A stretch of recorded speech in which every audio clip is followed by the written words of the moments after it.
என் பெயர் காசி விஸ்வநாதன். நான்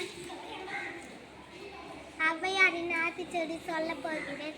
அறம் செய்ய விரும்பு, ஆறுவது சினம், இயல்வது கரவு, ஈவது விலங்கு, உடையது விளம்பு, ஊக்கமது கைவிடு, எண்ணத்து இகழ, ஏற்பது இகழ்ச்சி, ஐயமிட்டு உன், ஒப்புரவு ஓதுவது ஒழியல், ஔவியம் பேசு, அக்கன்றுருக்கு, கன்றொன்று சொல்லு, யாப்போல் வளை, சனி நீராடு, நயம்பட உரை, இடம்பட வீடு எடு, இணக்கமறிந்து இணங்கு, தந்தை தாய் பெண் நன்றி மறவர், பருவத்தை பயிர்சை, மண் பறித்து உண்ணு, இயல்பு அகதான செயல், அரவம் மாறு, இலவ பஞ்சு துயில், வஞ்சகம் பேசு,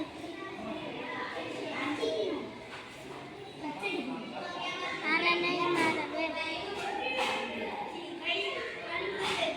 அனந்தல்லாடு, கடிவது மர, காப்பது வீடு, திறமை படவா, கீழ்மை அகற்று, குணமது கைவிடு, கூடி பிரிய, கெடுப்பது ஒரு, கேள்வி முயல், அவ்வை. தேங்க்யூ.